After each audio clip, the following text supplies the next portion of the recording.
Je suis Stéphanie Anquez, présidente et fondatrice de l'association Pas à Pas avec Alexia, Smith Magenis Solidarité France. Cette association que j'ai créée il y a maintenant 4 ans a pour but de lutter en général contre le syndrome Smith Magenis, qui est une maladie génétique rare puisqu'elle toucherait environ un enfant sur 15 000 à 25 000. Dans le cadre des actions de l'association, nous avons décidé d'organiser un week-end de répit pour les familles membres de l'association. Ce week-end nous paraissait essentiel et évident pour une simple et bonne raison, c'est qu'il n'y a pas beaucoup de familles. Elles sont éparpillées aux 4 coins de la France. Et il y a forcément du coup un sentiment d'isolement des familles qui ne peuvent pas se rencontrer et échanger sur la maladie et sur leurs problèmes quotidiens. Ce week-end, je vais plutôt être centrée sur les parents, la famille, la fratrie.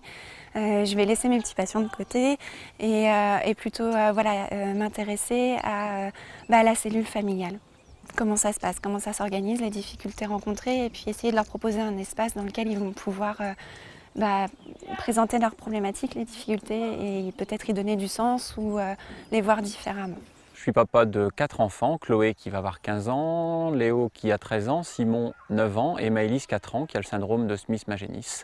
Alors, la relation que j'ai avec cette association, c'est de pouvoir bénéficier de formations. L'année dernière, j'avais bénéficié d'une formation au niveau de la prise en charge des troubles autistiques et aussi de pouvoir avoir une aide financière pour l'acquisition de certains matériels. Par exemple, comme il y a des gros troubles du sommeil et du comportement, là, ma fille Maëlys dort dans un lit tente.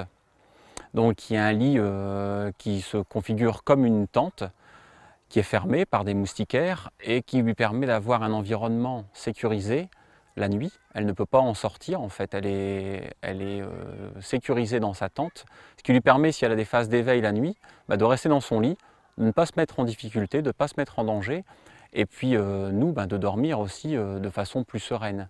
Et après, le partage d'expérience avec les autres familles, ça nous permet de tisser un réseau social en fait très très important qui nous permet d'échanger énormément sur la vie de tous les jours, le quotidien, les problèmes administratifs sur divers domaines via les réseaux sociaux.